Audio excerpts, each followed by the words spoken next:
Here are your hosts, Derick G and AJ. What's going on, folks? Welcome back to another episode of the Bloody Water Podcast. UFC London was telling. UFC London was a success. UFC London was something else. Tom Aspinall has solidified his place as a legitimate title contender in the heavyweight division, calling out Cyril Gane, calling out John Jones. I mean, after a steamrolling of Marcin Tybura, a feat that not a lot of guys have been able to do in the heavyweight division, I think he's definitely in his hometown supplanted himself as that guy right there. So bringing it in with me, as always, my co-host, the Santa Fe Bomber, the New Mexico native himself, AJ, man. It's almost like the prophecy is coming to fruition. Tom Aspinall didn't get it done the first time in London. He comes back to London a year later, and then he does the fairy tale ending. What did you think about the fights? Derick, not only was UFC London a success, not only was it solidifying Tom Aspinall and a lot of other fighters in that era or aspect, but it's also made our competition get a little bit closer, brother. So I think it was a win all around.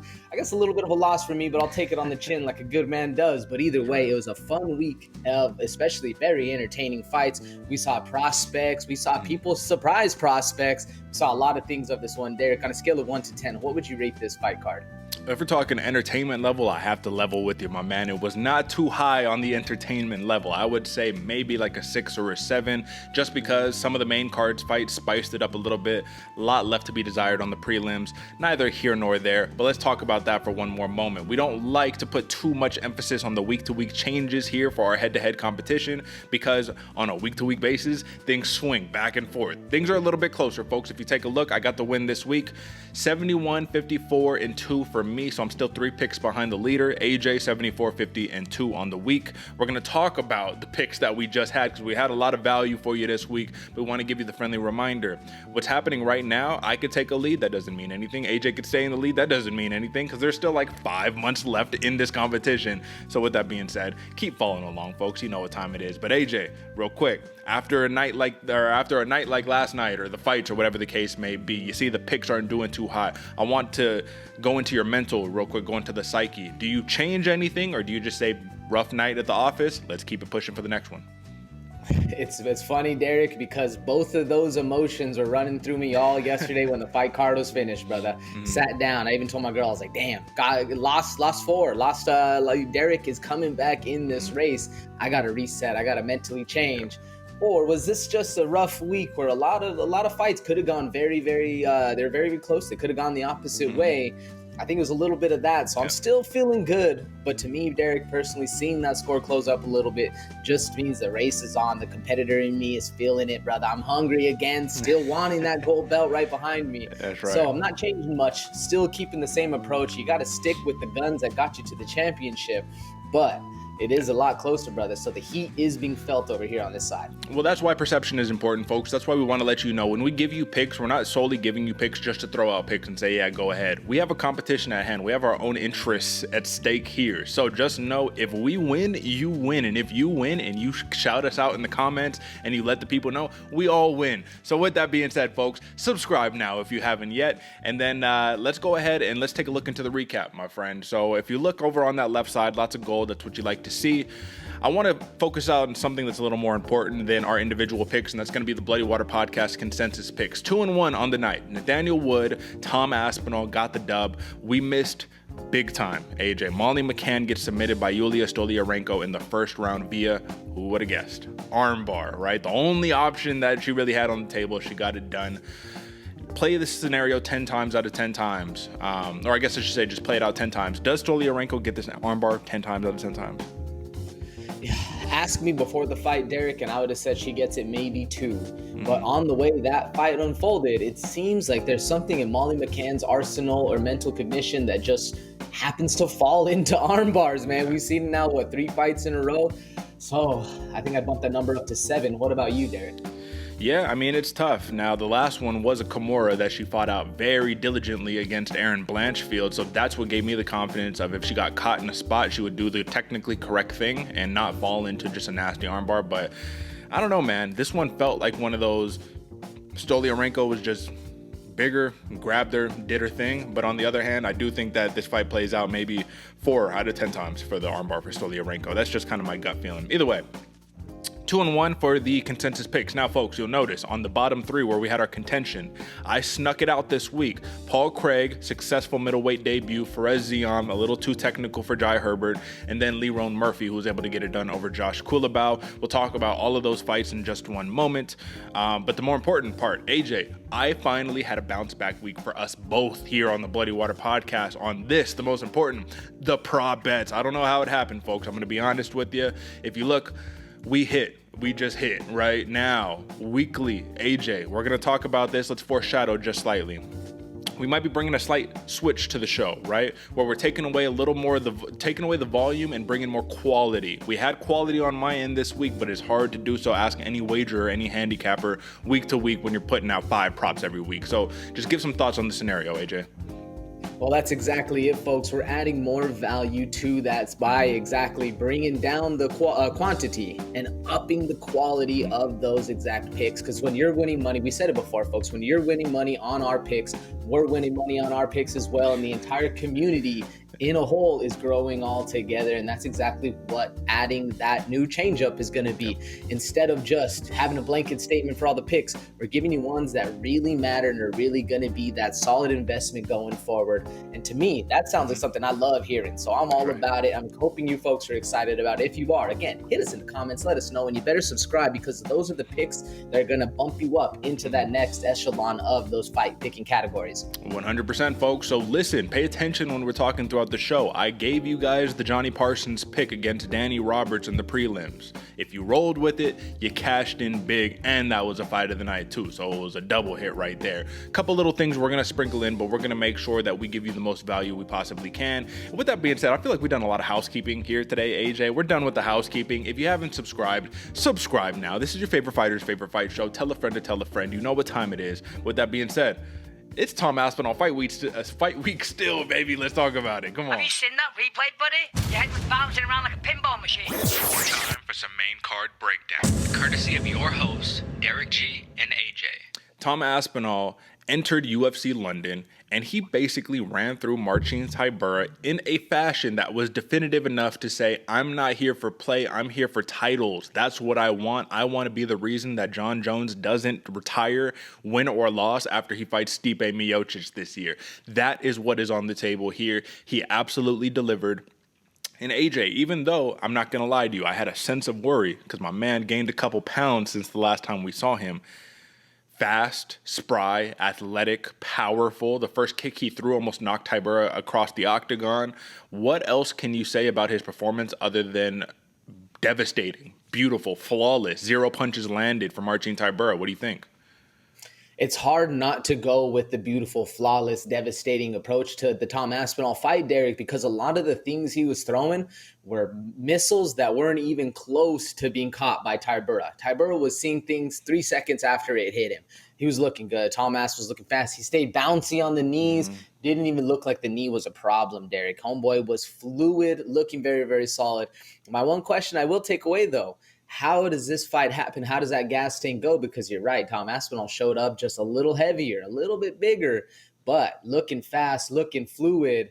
Does he maintain that gas tank in a 5-round fight against somebody who's going to stay there, like a Jon Jones, like a Stipe Miocic, like any one of those really top echelon UFC fighters? Do you think he maintains that gas tank through 5 rounds? It's really difficult to say, brother, just because through all of his fights thus far, he has been out of the second round or out of the first round twice in his entire career, and he keeps finishing the fights early. So he could be the same question that we have about Sergey Pavlovich, right? Where it's like, well, what happens if it goes longer? Well, it doesn't matter because he's getting everybody out of there early, right? So that's going to be the big X factor when we start talking some title fights. But the big question that a lot of people were bringing up that I thought was a little interesting was they said, oh, Tom Aspinall, great statement, but what does he do on the ground? We haven't seen his ground game, but we have seen his ground game, man. People just can't put him on his back. That's the real problem there. And of course, if we're talking Jon Jones and all that stuff, we're going to have to talk about those situations. But until then, a Cyril Gane, a Sergey Pavlovich, if those are like the two people that could potentially be on the table before a Jon Jones fight or whoever's the champion, I mean, do we see anybody beating Tom Aspinall right now? Not to me, Derek, especially because of that lack of ground game. And when you have a devastating, not Marauder-esque fighter like Tom Aspinall, he'll go toe-to-toe with you, but he's very, very calculated and smart on how he does it. And he's always leading the dance. Well, if you let him, he's leading the dance and doing very, very well at it. I'm interested to see what a D1 wrestler like a John Jones could do. But other than that, who else in maybe a Curtis Blades? But I think the power that Tom Aspinall presents with the speed is a very dangerous combo. It's only going to be one of those top few that really can show us something.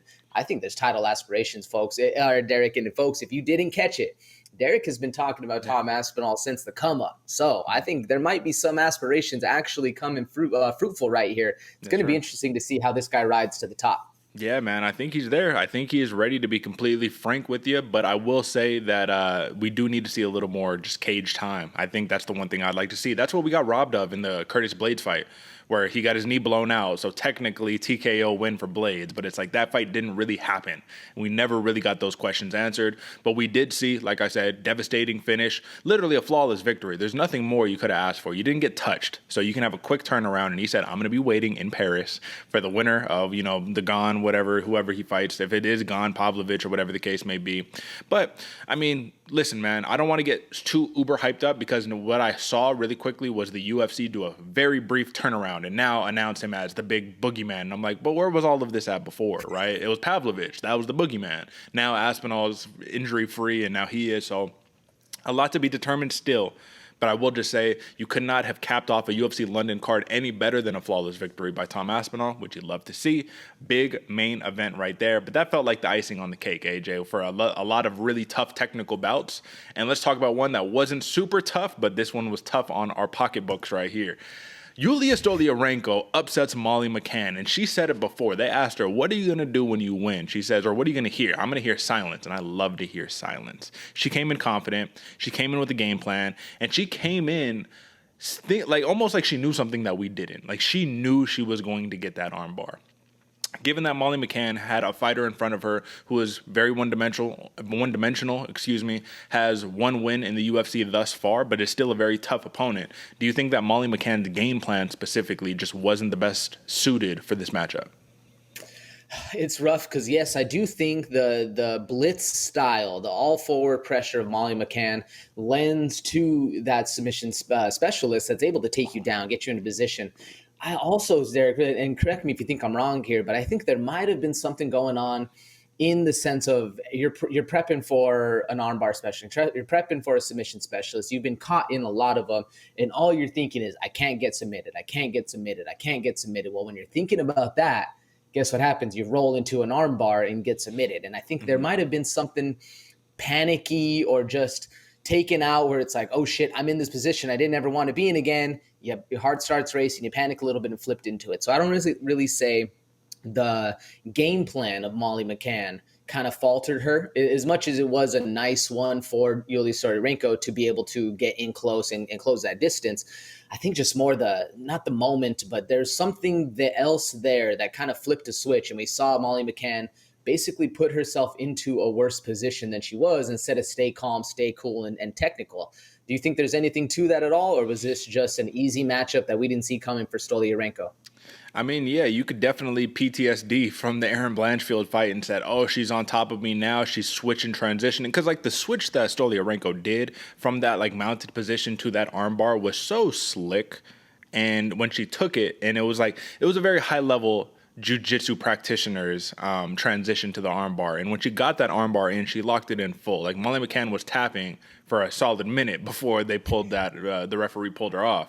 So I agree with you on one end where it could have been a little in her head. I do think that the technically correct things weren't done. It was also hard to do the technically correct things given the angle of the armbar and the cage being right there next to her. The biggest thing was I felt like sprawl and brawl, Molly McCann, don't be back against the cage. You dictate the pace. You walk forward was the game plan, but she couldn't. And then this is the thing that we forget sometimes. When you have the grappling advantage, you can walk forward with reckless abandon. I thought that would play into Molly McCann's favor, given that she's going to walk forward. You're going to put the big shots on her. She's going to then start retreating. It just never ended up happening that way. This is the big question here. Molly McCann gets made fun of because she grabbed the belt and she did the run around the octagon, and she's a name. We said it, fun fights, and we said the UFC pretty much gave her a showcase bout in this one. Do we change our opinion given the outcome, or do we still feel like this was a showcase bout? Once again, Stoliarenko was like 1-3 against UFC competition entering this fight. What do you think? I think on paper it was a showcase bout, Derick, and lining it up, the X's and the O's, it still looks like it would favor Molly McCann very heavily. I think the one thing that at least I missed, or at least I didn't reconsider, or at least on this whole card, for instance, anybody that has dropped weight to get to a weight class, Stoliarenko looked good, bro. She did not look depleted at all. She looked bigger. She looked stronger. She looked like the imposing, indomitable will and fighter that can be done, and obviously was there that night. And I think that right there, that little X factor, because I was hoping Stoliarenko would come in a little depleted, like we've seen other fighters do. Yet she comes in looking stout, looking mean. And that right there, I think when Molly McCann hits Stoliarenko and sees, oh shit, she's not going back. She's not taking a backward step. Oh no, like what's usually this power phases girls. That right there could have played a little bit into it. And I'm thinking there's something there, Derick. But if there was something that you saw, is there anything different? No, that's a really fair point, because I think we're all thinking the same thing. We've seen Stoliarenko collapse on the scale. She's not going to be, feeling too good coming into the 125-pound weight class. Yeah, man. I mean, tough night for Molly McCann. I think that's really all you got to say right there.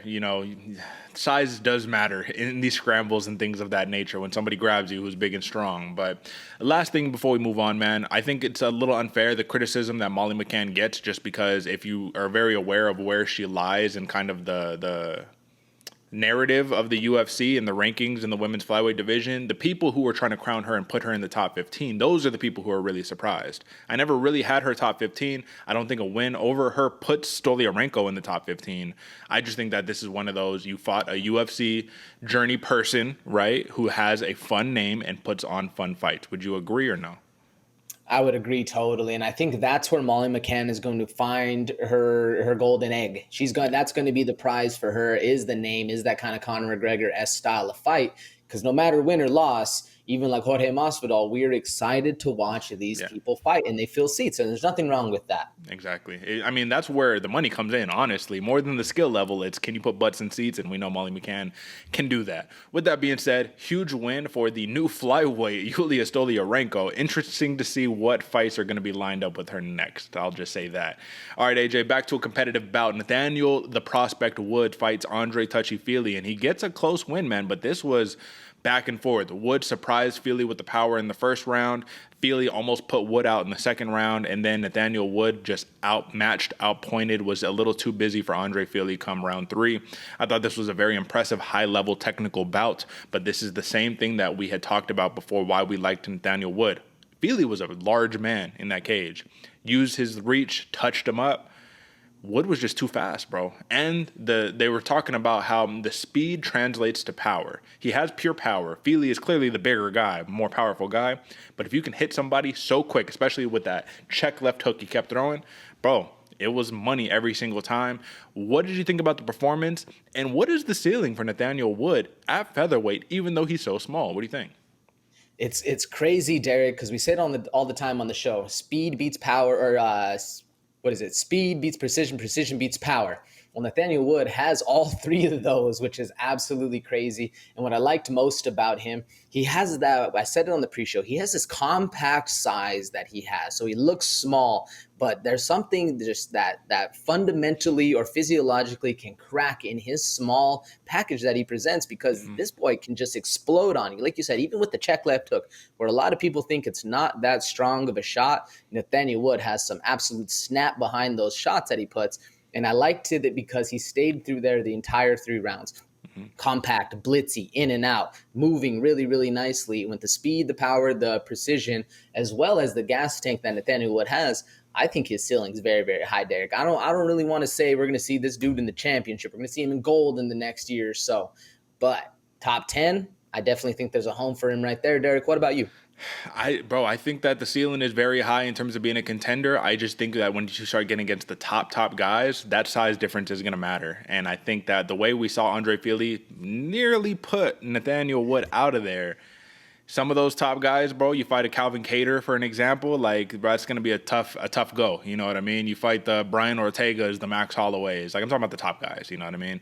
Especially, I mean, even though he's small, you fight Nathaniel Wood versus Volk. Come on, bro. You know, it's just different. It's just different. But with that being said, I just thought that we learned a lot about Nathaniel Wood, his resilience, his grit, his will to win. But we also learned a lot about Andre Fili. And I think Andre Fili, even though, yeah, you get another loss on your record, I don't think that this guy's going anywhere, bro. Like, he looked good, man. So let's talk a little bit about Andre Fili. Like, journeyman, again, you know, this is a guy who just gets his wins, gets his losses in the UFC. But as a featherweight contender, is he kind of a gatekeeper to a degree? He's definitely stepping into that fold, and at least for us hardcore fans, I feel like Andre Fili has entered into that gatekeeper position.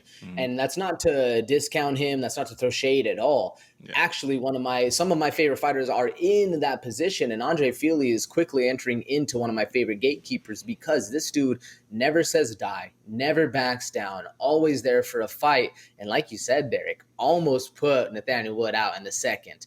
Nathaniel Wood just had the gas tank for the third, but Andre Fili was in this fight. This was a very close back and forth match. Andre Fili should have no ill will or any ill feelings towards his performance because this dude put on a hell of a fight regardless. And as well, Derick, fast, powerful, just cards on his side this week. That's it, bro. And if you look at the numbers right there, yeah, the numbers really did started creeping towards Nathaniel Wood, but knockdowns a pop right there. Control time higher for Andre Fili. Like I said, I don't think this guy's going anywhere. It was a good fight right there, though, for sure. And with that being said, AJ, it's time to talk about it, man.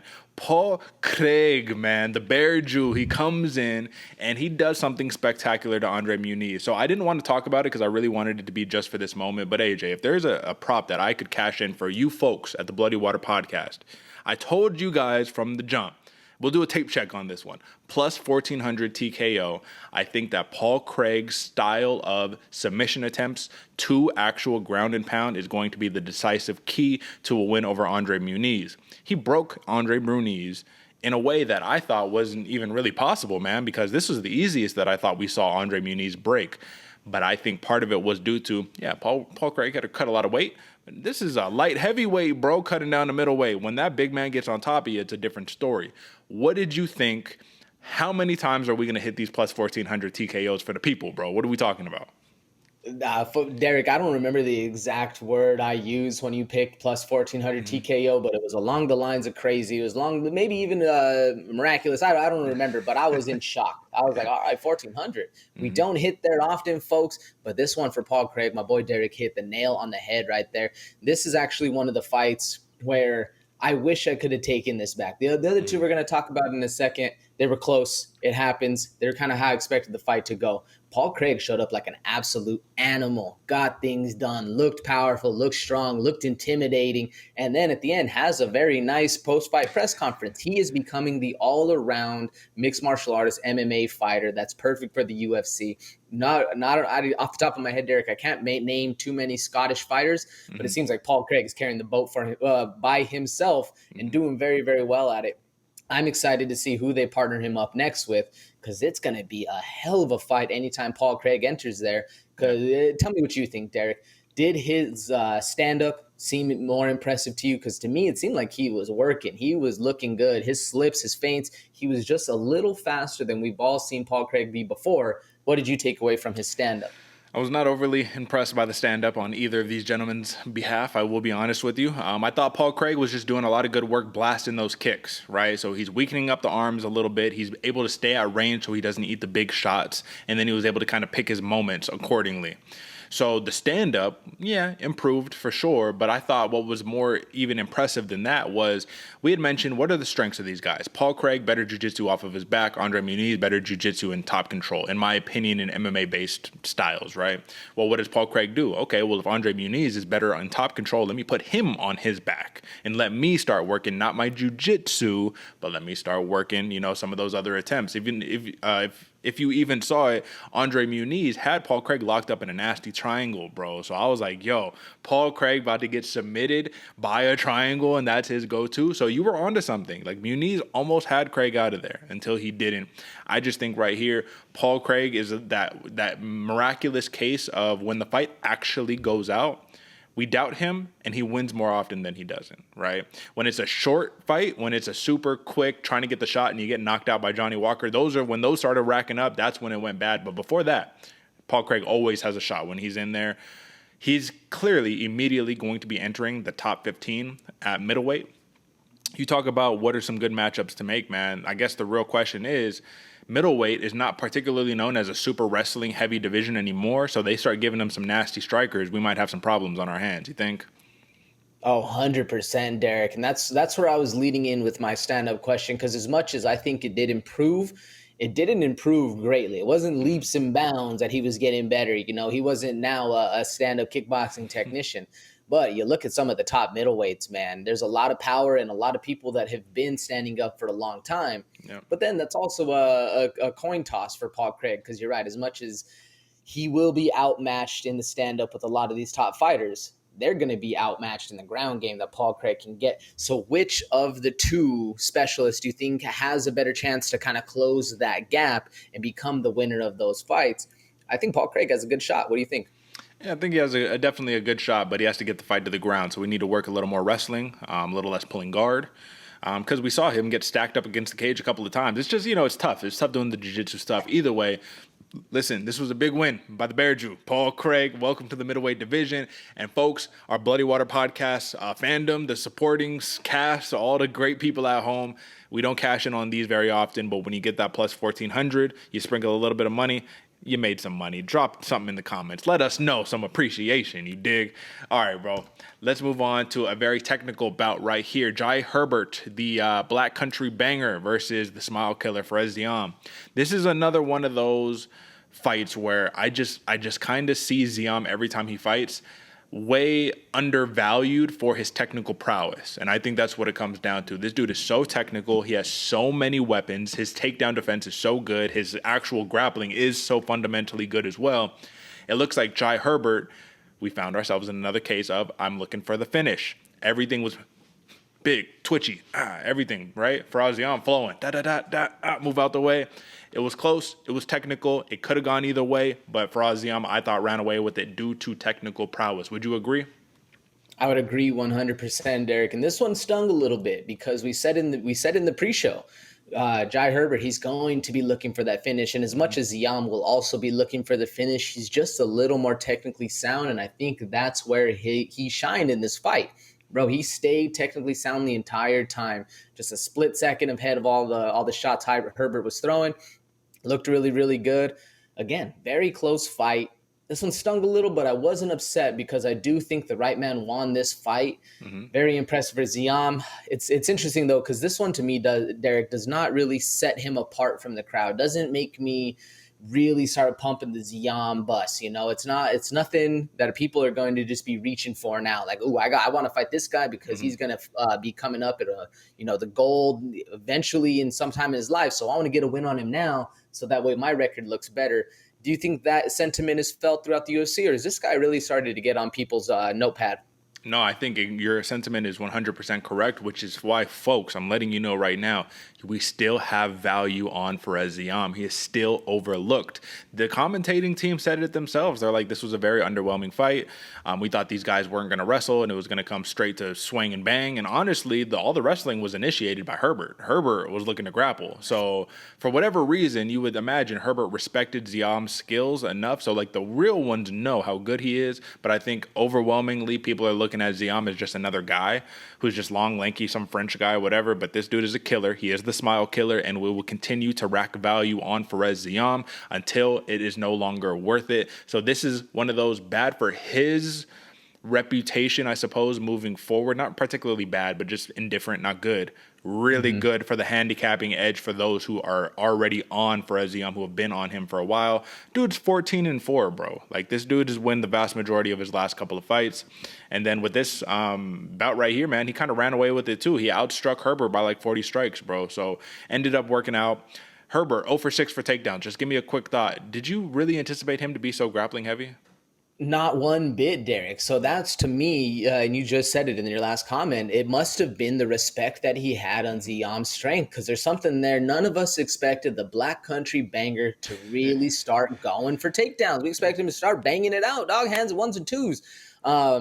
And once he started doing that, and then Ziam started stuffing the takedowns, I thought something's going on here. Something, either it's an injury, he's not feeling like himself, he's tired, or all due respect to Ziam, he cracked him a couple times and said, I need to get this fight to the ground. Admittedly, it might have been the latter. That's right. Ziam had a lot of success with those check hooks too, man. So lots of good work on both ends, but big win for the Smile Killer. And then to open us up, Lerone Murphy, the Miracle, versus Josh Culibao. Now, AJ, this is one where I have to say I 100% feel where you came from when you picked Culibao, because I'm not going to lie to you. I picked Murphy, and I was sweating it the entire time because I was like, Culibao has that magic in him to just run away with fights, to just outwill you a little bit, kind of like the Iron Turtle, Jun Young Park, right? However, you got to put some respect on Lerone Murphy's name, bro. This dude is so technical, so good, and we saw a much improved takedown defense from Murphy with some grappling on the offensive end as well. Through and through, I just thought we saw a bigger, stronger guy, more fit at that weight class, just kind of use his athleticism to win a lot of that fight. What'd you think? Yeah, I agree, Derek. This is a fight that I would actually like to run back. I don't know if Culibao was actually injured going into the third. He definitely did not fight like the Culibao we've seen in a lot of his previous fights. But admittedly, that could also be attributed to Lerone Murphy just being an absolute animal. Like you said, this dude came in big, strong, stuff in the takedowns, looking really good, initiating his own, mixing it up in a style that we didn't really expect, and made Culibao look lackadaisical or underprepared or just not ready for the moment that he was having, which kind of, to me as a fan of Culibao, is literally sitting there thinking like, all right, when is this dude going to start yelling at him, screaming in his face, getting up, wanting to be that dog that we've seen him been? It seemed like he tried to bring it out, but something was going on. I know in the middle of the third, or the second to the third, he was telling his coaches, I'm hurt. And they kept on like, oh, like where? And he just wouldn't say. There was some mutterings going on. I didn't actually catch if he was hurt or not. And then having the liver kick, just the toes hit the liver, at least to the casuals. And especially my lady, those looking, she's like, oh, that didn't even touch him. But we all know you just catch a toe to the liver. That's all you need. It hurts. You're going down. So I don't think that was it. But do you think there was anything else at play to why Culibao didn't really fight his normal, typical fight, Derek? Sometimes, bro, you're just not there. Sometimes you're not on, and it happens, bro, and you can't be mad at nobody. This is the performance game right here, man. All of us have to go through it, and if you know what it's like to perform, you know that's a very real fact right there. I will say that there was a little bit of oddities because it seemed like he was gesturing that something was wrong, but then when the coaches, like you said, would ask about him, he just wouldn't say anything, which then makes me think, do you not trust your coaches? Are you too locked in? Like, what's going on here? That's like further deeper issues that we're probably reaching, if we're being honest. The reality is, I just thought that when you're getting outgunned a little bit, and when you're listen, man, when you're in there staring across from a dude and you're like, I don't know how to figure out this puzzle, things start going awry a little bit, and the big toe to the liver did not help things whatsoever, because Culibao folded, and it looked like from that point on the fight was pretty much won for Murphy at that point. I will say a big third round definitely did help, but at the end of the day, when you look at the numbers, man, the numbers, 87 total strikes for Murphy, 40 for Culibao. So Culibao just never really inserted himself into the fight. I think that's what it comes down to. Do you legitimately think if they ran this back 3 times, who would be the winner in a trilogy bout? Ooh, in a trilogy. That's an interesting one, Derek. Because I would have said Culibao, but seeing how Lerone Murphy went about his fight style, man, it might come down to the wire on a close one. Mm-hmm. I'm still rocking with Culibao just cuz, but man, it's a lot closer than one would have thought previously. What about you? Yeah, I'm thinking Lerone Murphy, man. I just thought the overall skill set worked in a little bit more, and we thought that Josh Culibao, he can submit you, he can do some stuff, but we didn't see any real wrestling or anything from that. And then Murphy said he started initiating the grappling because he felt a literal strength difference. He's like, oh, I'm just stronger than this guy. Like, all right, let's just bully him up a little bit. So, big win for the hometown favorite, Lerone Murphy, still undefeated, 13-0-1 on his MMA career. And AJ, I mean, listen, UFC London, it was something. It was something. I said my entertainment score was like a 6 or a 7. Do you kind of agree with that, or are you giving it a little bit of a higher score?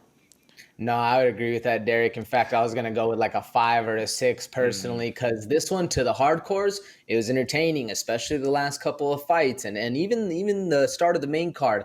To us hardcores, it was entertaining, but I know a lot of my friends are just like, man, the fight's over? That's it? All right, let's do something else. Usually that's not the sentiment, so I would have given it a 5 or a 6 personally. All right, fair enough. Well, folks, that is your main card. Now we're about to talk about some prelims before we jump into a rankings review.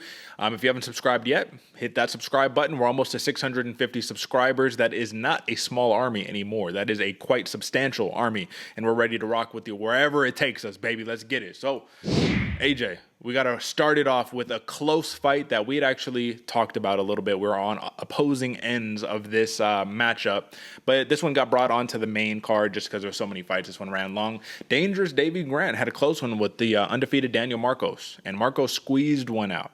And a lot of people are saying robbery, split decision, should have went Davy Grant's way. This was my point, though. Not really about the X's and O's of the fights because it was a close competitive fight.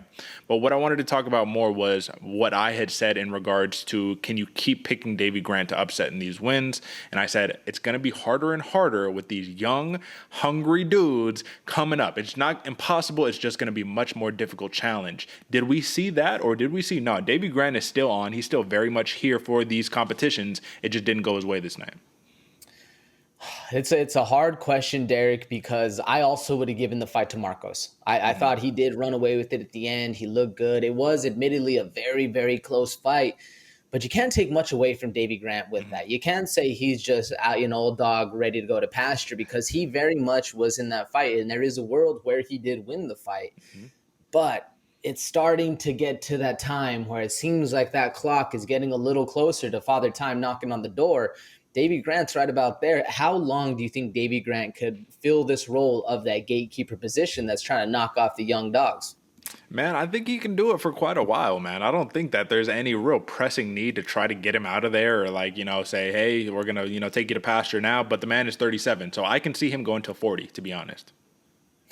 That's what I was thinking about. 3 years, maybe 5, but 3 years sounds about right to me too, Derick. Especially, bro, you look at some of these wins, man. Wins over a Sunsao, Luis Smolka, Jonathan Martinez, right? The losses have come against the high-level guys. Marlon Vera, Adrian Yanez, and then the Daniel Marcos, undefeated prospect right now. I mean, it's just tough. Moving on to another really interesting bout right here, man.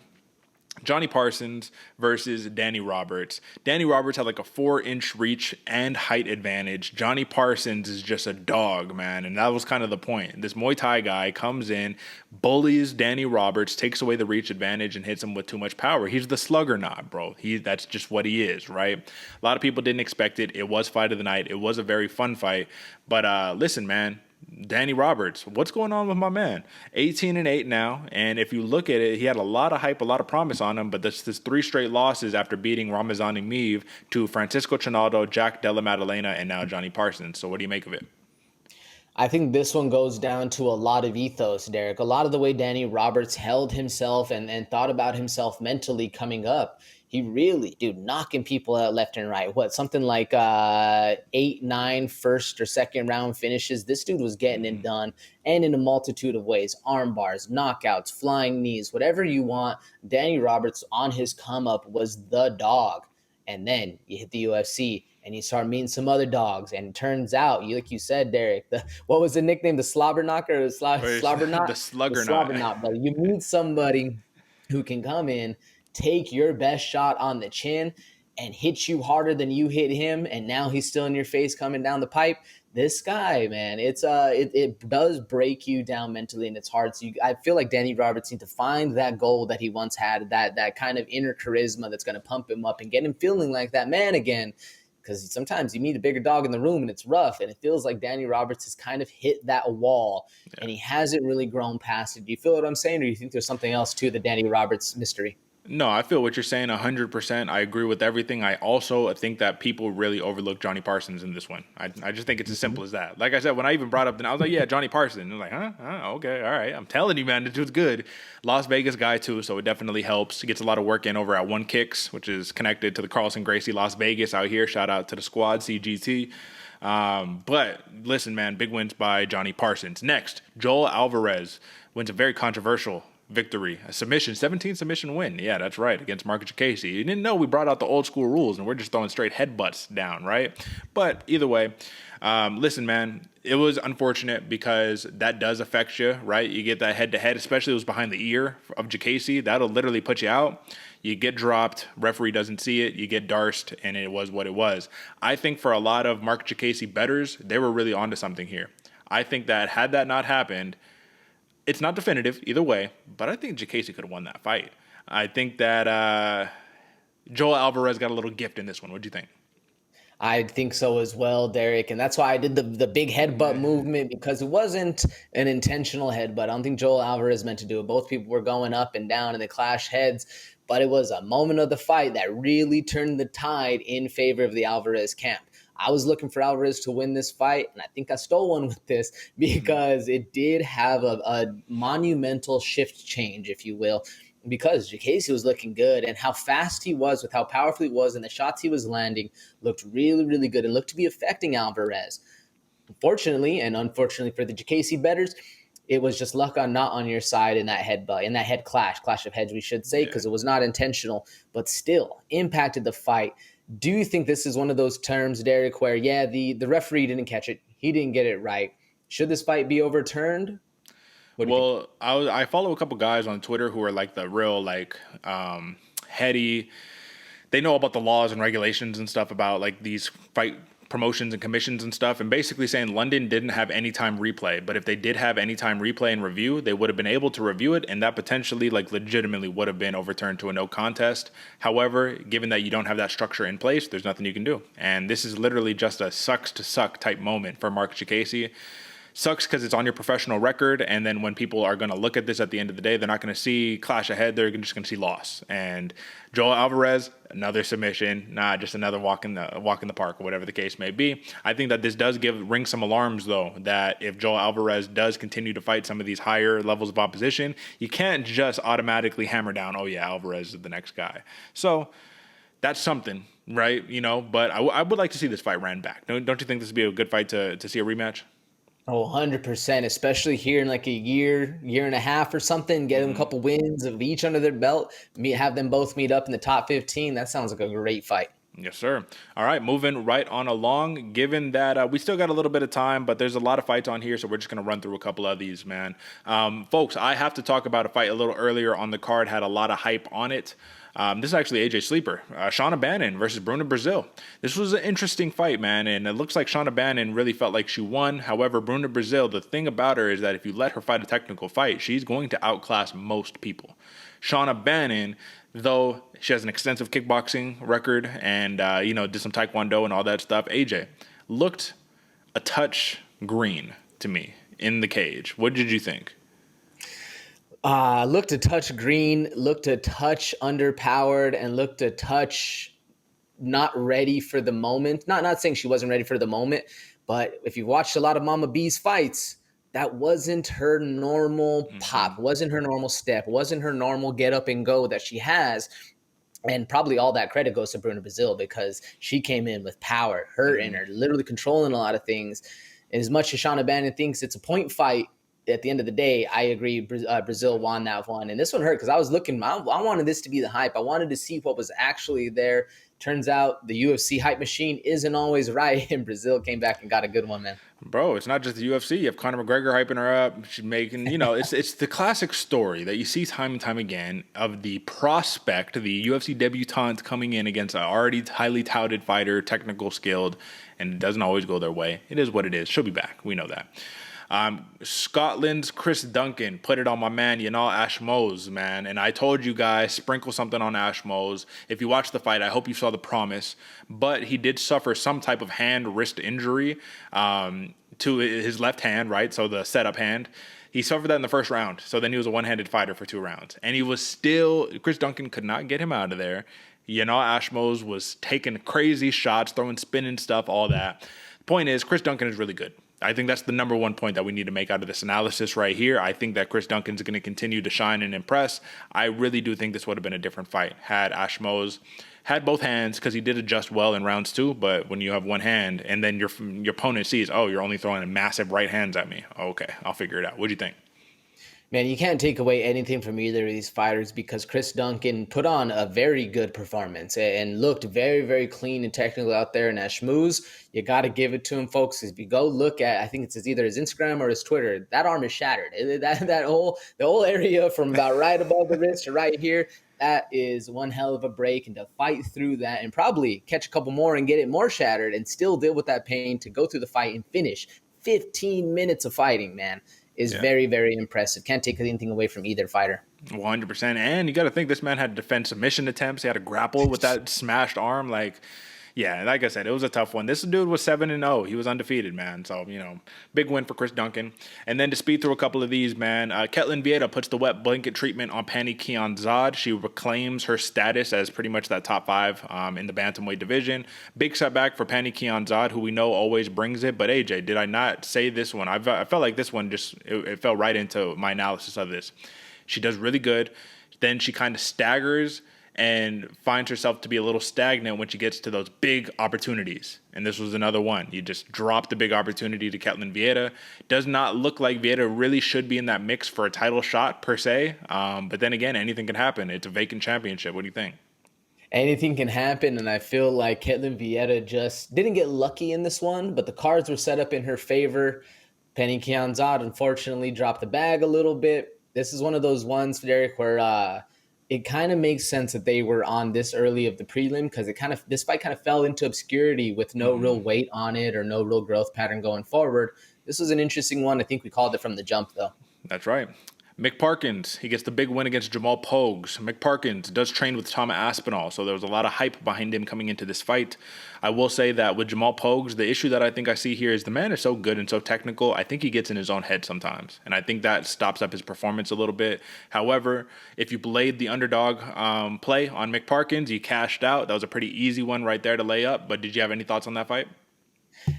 You said it best, Derek. I expected Jamal Pogues to come in looking like a world beater. And there's something about the guy that he's probably a gym beater. He probably demolishes everybody in the gym. But on performance night, unfortunately, this is the art of performing in front of millions of people and just drop the ball. That's right. All right, last one. Makhmed Murdoch. He puts on a showcase bout against Brian Barberena, man. Barberena moves up to 185. Just didn't really look like Murdoch was interested in playing the fight that Barberena generally likes to do, which is bam, bam, swing and bang. Murdoch said, we're going to wrestle. We're going to make this a technical fight, and I'm going to win. And he definitely got the job done. I just think that Brian Barberena had matchups against guys who are willing to do that, but it does not always work, especially if your opponent isn't willing to engage.